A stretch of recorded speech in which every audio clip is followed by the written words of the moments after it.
الحمد لله الذي أرسل رسوله بالهدى ودين الحق ليظهره على الدين كله ولو كره المشركون. أشهد أن لا إله إلا الله وحده لا شريك له وأشهد أن محمدا عبده ورسوله. اللهم صل وسلم وبارك على محمد وعلى آله وأصحابه ومن دعا بدعوته واستنى بسنته إلى يوم الدين. أما بعد، وقال تعالى: طه ما أنزلنا عليك القرآن لتشقى إلا تذكرة لمن يخشى تنزيلا ممن خلق الأرض والسماوات العلى. Taha, tidaklah kami turunkan Quran itu untuk kamu menjadi celaka, melainkan peringatan bagi orang-orang yang takut. Satu penurunan daripada Tuhan yang mencipta langit yang tinggi. Sadaqallahul azim. Qala Allah Ta'ala, Allah Ta'ala sebut lagi, famanittaba hudaya fala yadhillu wa la yashqa wa man a'rada an zikri fa inna lahu ma'isyatan dhanka. Maksudnya, maka barang siapa yang mengikut tunjuk ajarku, maka dia tidak akan sesat dan dia tidak akan celaka. Dan mereka yang berpaling, sesiapa yang berpaling daripada peringatanku, maka baginya kehidupan yang sangat sukar. Sadaqallahul azim. Muslimin dan muslimat, hadirat yang dirahmati Allah, Ramadan, bulan yang tak dapat dipisahkan dengan cerita Al-Quran. Kerana Nabi SAW sendiri menjadikan Ramadan sebagai bulan untuk baginda murajaah ataupun mudarasah ataupun menyemak Al-Quran dengan Jibril alaihissalam. Sehingga kan kata sahabat Nabi Abdullah ibnu Abbas dalam satu lagi riwayat oleh Aisyah radhiyallahu taala anha, kana Rasulullah sallallahu alaihi wasallam ajwadan nasi bil khair. Nabi orang yang paling dermawan ataupun paling banyak buat kebajikan. Wa kana ajwadaha fi Ramadan hina yalqahu Jibril fayudarisul Quran. Baginda menjadi orang yang lebih-lebih lagi berkebajikan ataupun dermawan pada bulan Ramadan, di kala mana datang malaikat Jibril alaihissalam lalu tadarus ataupun menyemak Al-Quran dengan Nabi sallallahu alaihi wasallam. Artinya, disebabkan Quran itu disemak antara Nabi dan juga Jibril dibaca, maka menyebabkan Nabi terlebih lagi melakukan perkara yang baik pada bulan Ramadan, menunjukkan kesan Al-Quran kepada Nabi sallallahu alaihi wasallam, khususnya pada bulan Quran, pada bulan Ramadan.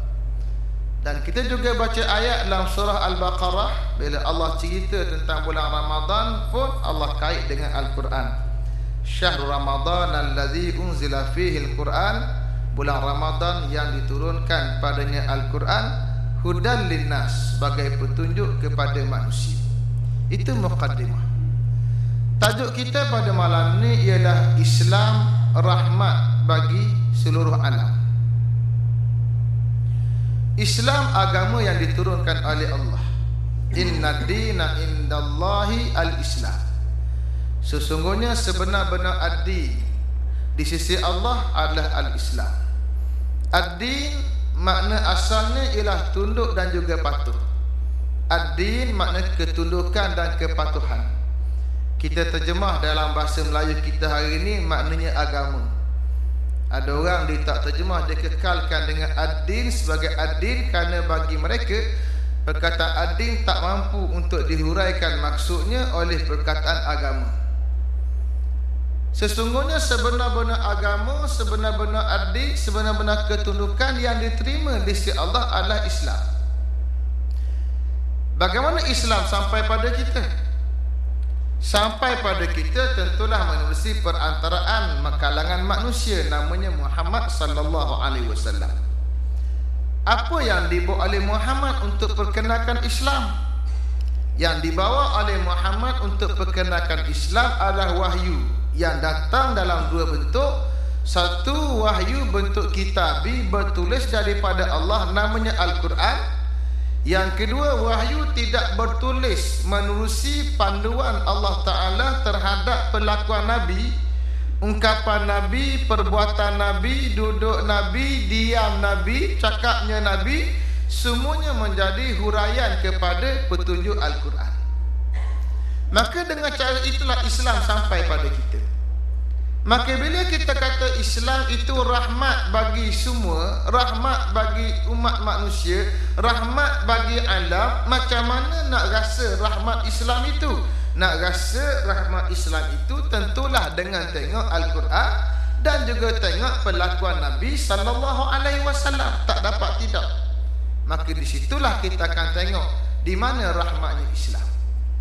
Rahmat ni mana pun, Quran banyak guna perkataan rahmat. Hingga awal-awal Quran, Bismillahirrahmanirrahim, dengan nama Allah yang bersifat Rahman, bersifat Rahim. Rahman, Rahim, asal kalimah rahimah. Dari situ datang perkataan abstraknya rahmat. Ramai orang terjemah Rahman, Rahim, Tuhan bersifat pemurah, Tuhan bersifat penyayang. Saya sendiri dalam banyak tulisan saya ketika saya menjadi pensyarah dulu, cerita lama lah, sekarang pensyarah juga, pensyarah Masjid Surau.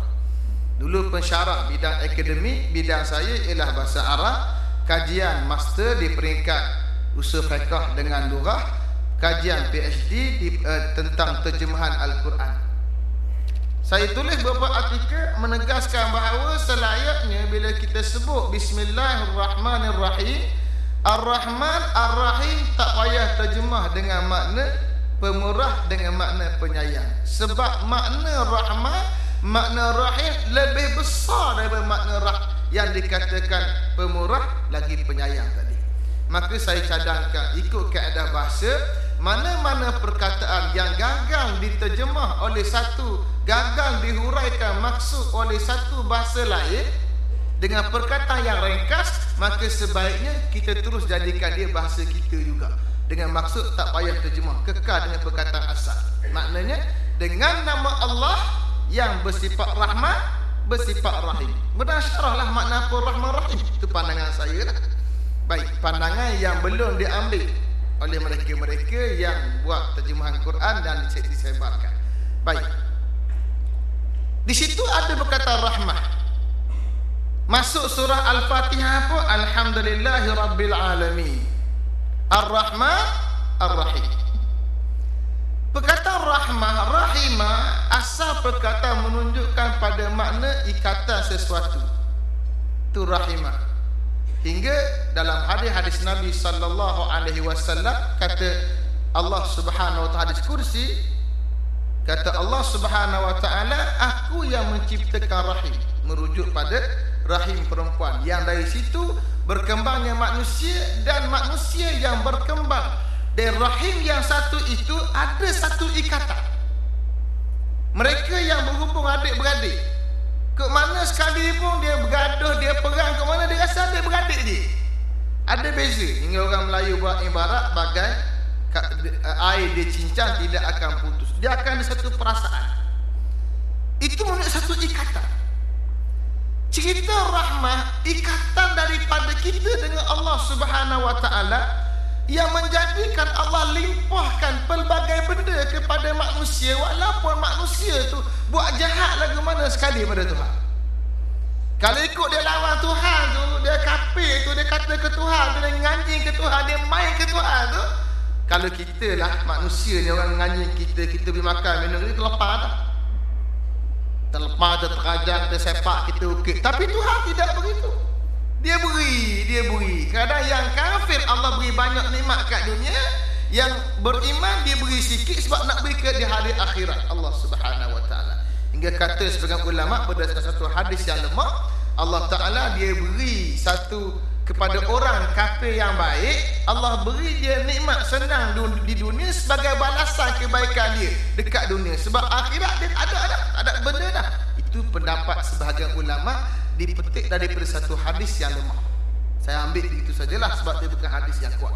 Baik, ceritanya bagaimana ikatan kita dengan Allah Subhanahu wa taala, manusia, makhluk yang Allah Taala cipta, baik dia manusia, baik dia binatang, baik dia benda jamadat, benda beku yang tak ada nyawa pada pandang mata kasar kita, semua makhluk ini terikat dengan Allah Taala. Dengan sebab terikat dengan Allah Taala itulah maka Allah tetap limpahkan pada mereka ini benda-benda nikmat yang balik pada makhluk ini juga.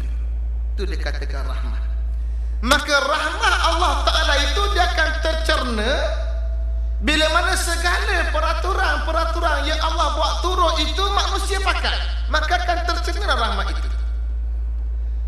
Satu pokok, kita tengok satu pokok tak pasar-pasar, kita pun pergi cabut dia, kita pergi takir dia.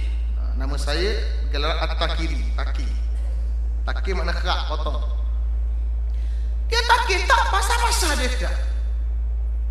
Dalam Quran Allah Ta'ala sebut tentang umat yang jababirah, umat yang jahat. Bila istilah satu kampung, afsaduha, dia akan rosakkan kampung itu. Rosak macam mana? Ulama tafsir cara rosaknya ialah dia kerak pokok-pokok, dia bakar pokok-pokok, dia robohkan rumah-rumah, dia robohkan gereja-gereja, robohkan tempat ibadah. Habis dia bagi hancur lebur satu kawasan. Bila dia serang, kemudian baru nak bina balik. Nak bina makan masa 20 tahun, 30 tahun. Dia nak hancur 1 minit, 10 minit saja. Itu sifat jababirah bila serang satu negara. Tapi Islam dia ada peraturan dia. Bila masuk satu kampung, Islam tak benarkan kita bakar pokok, kita tebang pokok, kita pergi roboh bangunan. Tak dibenarkan, melainkan jika terpaksa. Terpaksa macam mana? Dijadikan dia sebagai pelindung. Tak ada arah lain. Kenapa tak dibenarkan tebang pokok, tak dibenarkan bakar pokok? Kerana pokok itulah memberi kedamaian pada manusia untuk menjaga alam sekitar. Kita hidup ni, kehidupan kita, kesihatan kita bergantung pada suasana alam sekitar yang baik. Ini pelbagai istilah orang guna, pembangunan lestari lah, green apa nama lah, urban green, urban lah, macam-macam istilah digunakan nak menggambarkan satu kehidupan perbandaran yang hawanya, cuacanya, suasananya, keadaannya baik. Islam buat peraturan ini bila Allah Ta'ala sebut cerita kerajaan Sabah yang Allah hancurkan. Laqad kana li Saba'in fi maskanihim ayah, pada tempat tinggal orang Sabah, satu kerajaan besar di Yaman hari itu, zaman Nabi Allah Sulaiman, sempat dengan zaman Nabi Allah Sulaiman. Bila Allah cerita tentang kehidupan mereka, tempat tinggal mereka, Allah kata di tempat tinggal mereka ada ayah. Satu tanda kebesaran, tanda kehebatan, satu mercu tanda. Orang apa? Apa dia? Tafsirannya Allah sambung lagi ayatnya, atafnya ialah jannatani an yamini wa shimal. Dua kebun di kanan kiri. Kanan kiri apa? Kanan kiri sungai. Kerajaan Sabah gambaran satu kerajaan yang bandar dia, sungai dia tidak tercemar. Sebab apa? Sebab dia buat empangan. Empangan ini dia akan menahan kelodak-kelodak yang turun daripada bukit, tersekat pada empangan yang mari datang air, ialah air yang bersih. Itu konsep empangan. Kemudian pula dengan sebab empangan tadi ada menyebabkan bumi itu subur, maka kanan kiri sungai dia jadi umpama taman. Kawasan yang indah, cantik dengan pokok-pokok yang pelbagai. Itulah kehidupan yang paling indah. Tuan-tuan sekabu perut duduk sini gimana? Pergi hutan lah. Pergi cari sungai, pergi cari laut. Kerana sungai mendamaikan, laut mendamaikan, air mendamaikan, dan pokok menghijau mendamaikan. Sebab itulah kita bila buat rumah kita, kita sengaja bila kawasan kita tak ada sungai, kita pergi buat air terjun sendiri. Kenapa? Nak dengar deruan air yang turun. Kenapa? Deruan air yang turun itu menjadi terapi jiwa. Sebab tu Quran Bila cerita bab syurga, Allah kata apa? Jannatin tajri min tahtihal anhar. Syurga, kebun-kebun yang mengalir di bawahnya sungai-sungai. Kenapa cerita kebun? Kenapa cerita sungai? Kerana sungai lambang kedamaian. Kita hidup nak damai tak pun, serabut-serabut tak pun. Betul tak? Nak tenang, nak lega. Lega lagu mana? Dengan persekitaran yang baik. Maka bila pegang pada kaedah Quran, pegang pada cara Islam, maka dia akan beri rahmat bukan hanya pada kita, tapi pada makhluk yang jamadat, makhluk yang keras, umpama pokok tadi. Rahmat Islamnya pokok tak kena tebang tanpa sebab. Rahmat pokok. Rahmat Islam untuk pokok. Rahmat Islam untuk binatang. Allah Ta'ala tak benarkan kita bunuh binatang tanpa sebab saja nak nembok. Tak boleh. Kecuali binatang yang sunat tembok, yang sunat bunuh, kan dimurasakkan, seperti tikus yang sunat bunuh, anjing hitam yang sunat bunuh. Bukan semua jenis anjing sunat bunuh, tak. Kita pula alam Melayu dah faham cicak pula sunat bunuh. Cicak tak sunat bunuh. Hak sunat bunuh bukan cicak mengkarung sebenarnya. Itu lain. Dia salah tafsir terjemah hadis Nabi sallallahu alaihi wasallam tentang diterjemahkan wazak, diterjemahkan sebagai cicak. Maka kita masa budak pakat lastik cicak. Apa? Sunat boleh pahala. Kupu cicak. Kena ekor dia tak mampu, dia kita mampu juga. Sunat kita kata. Ini salah faham tentang hukum cicak. Siapa cicak boleh hidup dia? Dah dia berak ngata, dah berak ngata apa?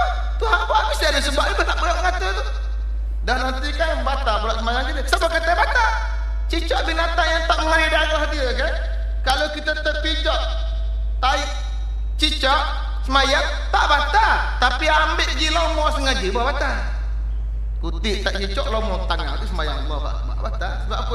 Dia binatang tak mengalir darah. Tu contoh.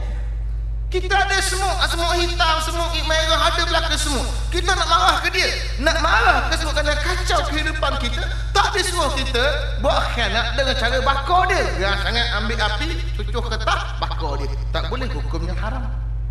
Rahmat binatang. Kerana ada peraturan dia. Maka bila pegang peraturan Islam tadi, dia memberi rahmat, kebaikan pada umat manusia dan makhluk Allah Subhanahu Wa Taala. Tapi bila manusia tinggal Islam, berlakulah apa yang berlaku. Saya ambil contoh. Bila kita tinggal Islam berkaitan dengan highway sebagai contoh. Nak cerita sikit bab highway, sebab ni mesti orang bercakap bab tu naik. Nak bercakap tak bab tu naik? Pandangan Islam bagaimana? Kita orang cakap ni politik ke Ustaz? Politik tak boleh cakap ah. Kalau bab lebuh raya politik buat nana gitu.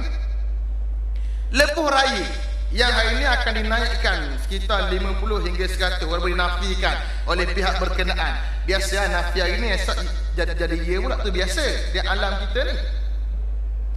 Highway lebuh raya ni adalah satu hak kepada manusia yang duduk dalam sebuah negara berdasarkan kisah kerajaan Sabah. Saya pernah hurai di sini tentang konsep lebuh raya. Saya nak ringkas sebab masa pendek, bagi saya 20 minit saja. Dia 3 minit. Baik.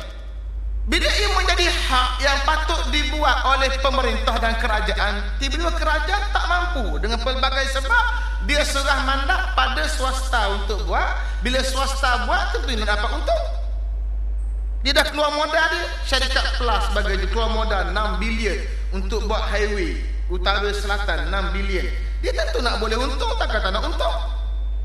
Tapi apa pandangan Islam dalam mengambil untung pada satu benda yang menjadi keperluan utama kehidupan manusia? Dia cerita macam kita makan lah, beras, ayam, makanan asasi kita.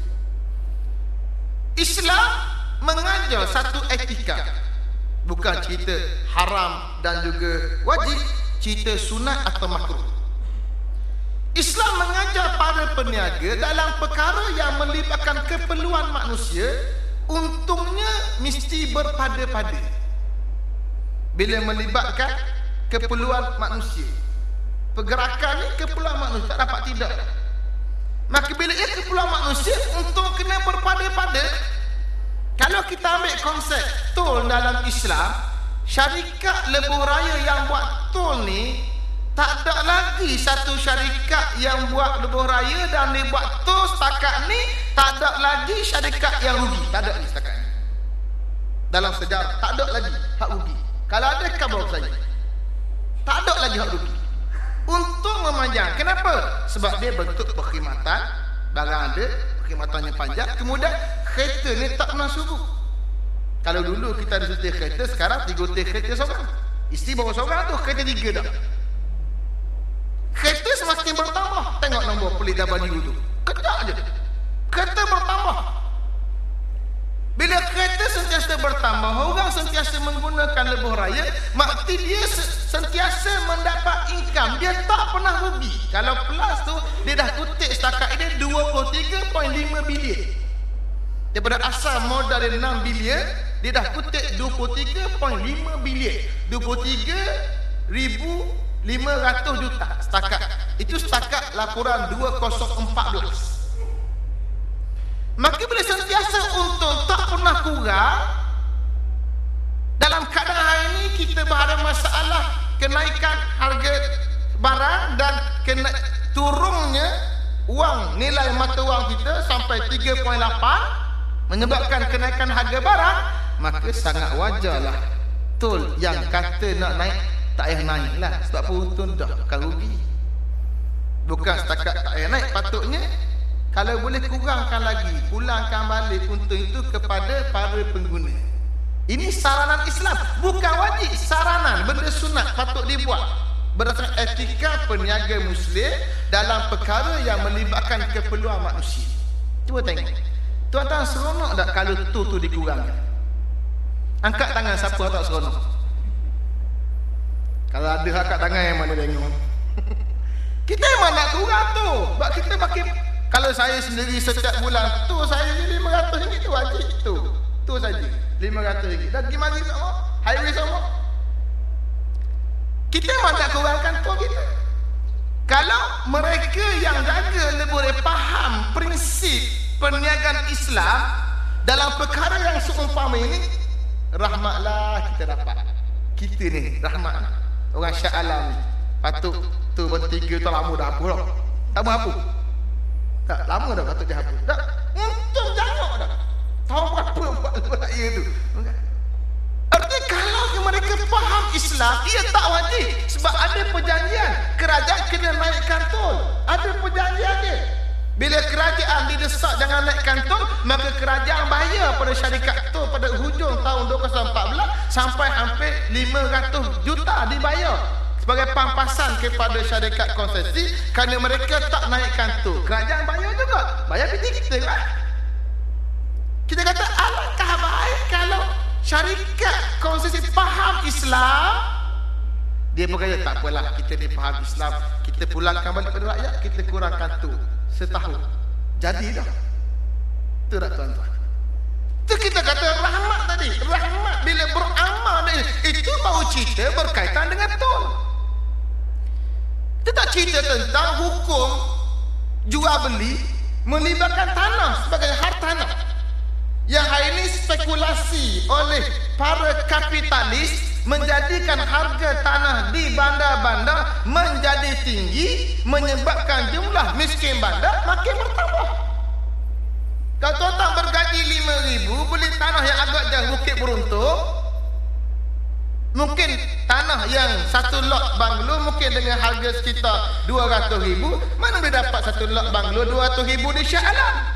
Kan ada? Kalau ada kamu nak beli sekali? Tak ada. Mana ada di Shah Alam ni harga 200,000 satu lot. Saya di Bandar Baru Bangi, di Sungai Merak Bangi pun satu lot sekarang 400,000, 6,000 kaki persegi. Itu Bangi, bukan Shah Alam. Itu bandar kedua negeri Selangor. Alangkah baik kalau mereka faham Islam, sistem ekonomi kapitalis yang menjadi amalan di negara kita pada hari ini.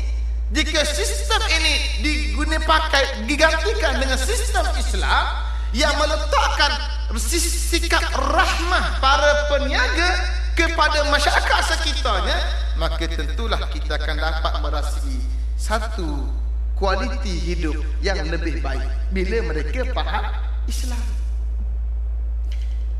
Tapi mereka tak faham Islam. Dah apa yang jadi? Tu cerita berkaitan harta lah. Dan banyak lagi pelbagai isu melibatkan kehidupan yang hari ini. Ni yang Quran kata apa? Taha. Bila kita jumpa ayat Quran dimulakan huruf macam ni, mesti cerita lepas ni cerita Quran. Alif Lam Mim zalikal kitab. Quran. Taha ma anzalna alaikal qur'ana, kami tidak turunkan Quran itu litashqa, untuk kamu jadi celaka.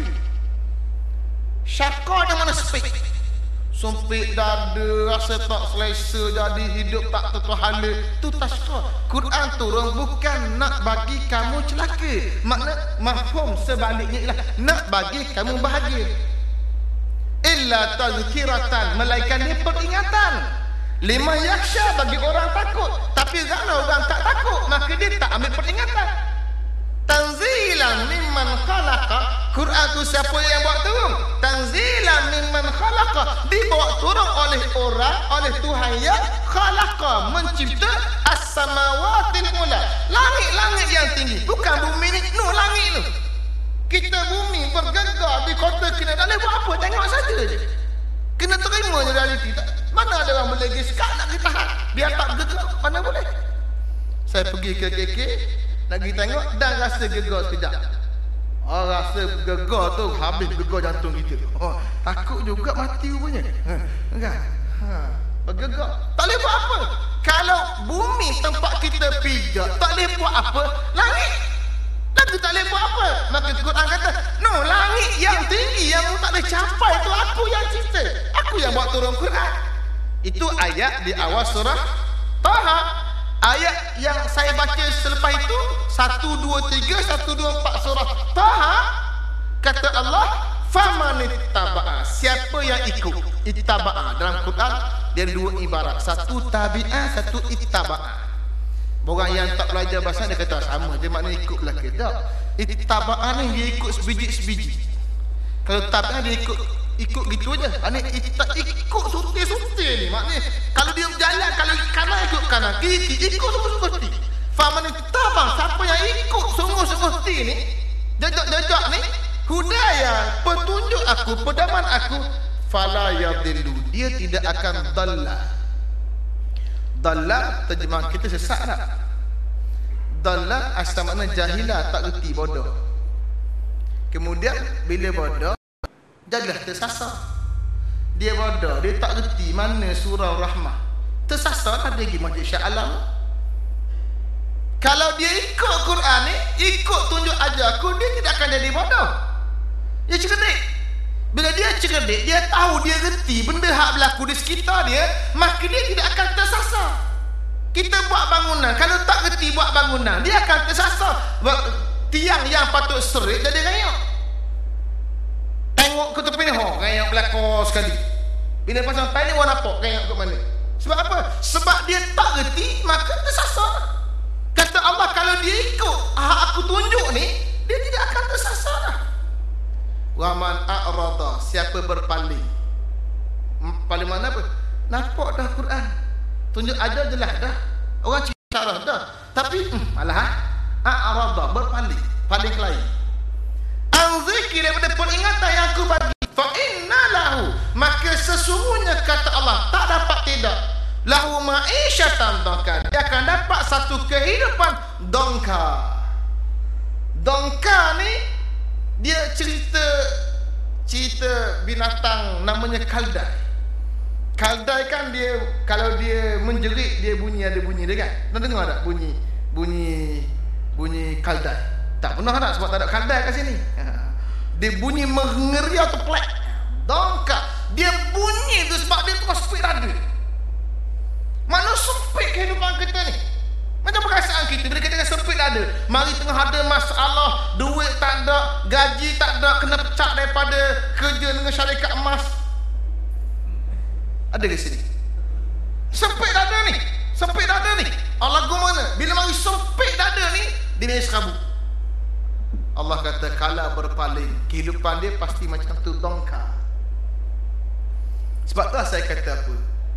Islam, agama rahmah, bukan hanya untuk orang Islam, untuk bukan Islam juga. Tapi di mana rahmat dia? Rahmat dia pada ikut Islam. Hari ini bila kita cuba nak bawa Islam, kita cuba bawa nak perkenal Islam dari sudut undang-undang jenayah. Pemimpin bukan Islam, bukan Islam. Pemimpin bukan Islam sebahagian tolak. Kenapa? Bukan dia tak nampak kebaikan, dia nampak. Tapi sebab dia ada kepentingan dia tolak. Dia tak nak tunjuk ruang bagaimana Islam. Kalau ada satu undang-undang jenayah yang menjenayah Islam yang berlaku hari ini, pasti selamat. Saya baru hantar soalan ke Parlimen, dijawab siang tadi. Statistik jenayah bagi semua negeri seluruh Malaysia bermula tahun 2011 hingga 2015 berakhir dengan bulan Mac. Setiap negeri. Saya tak masuk lagi di dalam Facebook saya, nanti saya masukkan.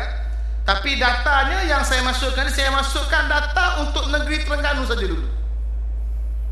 Negeri Terengganu untuk kes melibatkan jenayah harta benda curi dulu. Untuk tempoh 4 tahun. Jumlah curi untuk 4 tahun, puluhan ribu kes curi berlaku dalam tempoh masa 4 tahun lebih.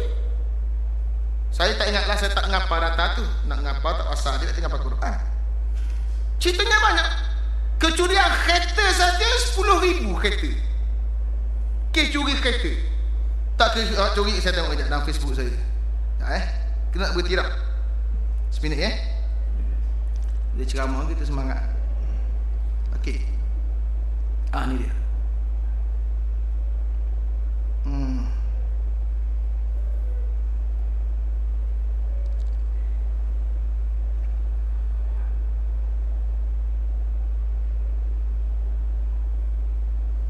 Okey. Contoh ni untuk negeri Terengganu dalam tempoh 4 tahun. 2011, 12, 13, 14, 4 tahun suku, 4 tahun 3 bulan.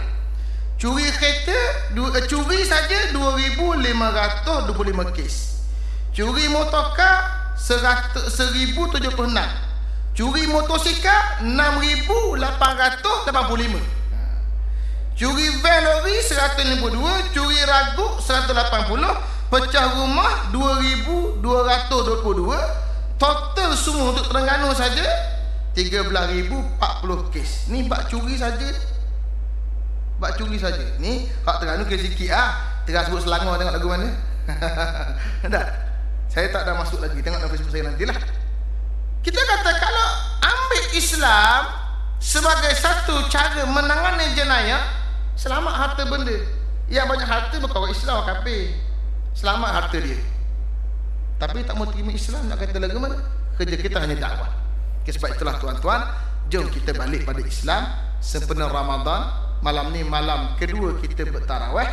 Malam yang patut kita jadikan malam yang berbeza dari malam sebelumnya. Kita nak azam kita untuk mengusahakan agar Islam itu dilaksanakan di negara kita, insya-Allah.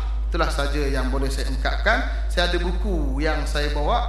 Buku ini himpunan kenyataan saya pelbagai isu negara, termasuklah isu-isu berkaitan dengan tu dan sebagainya, ikut sudut pandang Islam.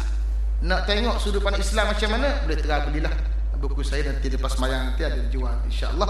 Dan saya pun nak mohon sumbangan daripada tuan-tuan sempena Ramadan untuk saya selesaikan bangunan sekolah anak yatim saya. Bila sibuk jadi wakil rakyat ni, dia sibuk jaga kawasan, tertinggal sekolah saya sendiri. Ramadan nak kutip duit balik, nak buat bangunan, nak siapkan bangunan 150,000, dah keluar 90,000 dah, nak 60,000 lagi nak siapkan dalam sebulan 2 ni, insya-Allah. Sekolah yang untuk anak-anak yatim saya dan juga fakir miskin di Sungai Merak Bangi. Wallahu taala alam. Wassalamualaikum warahmatullahi taala wabarakatuh.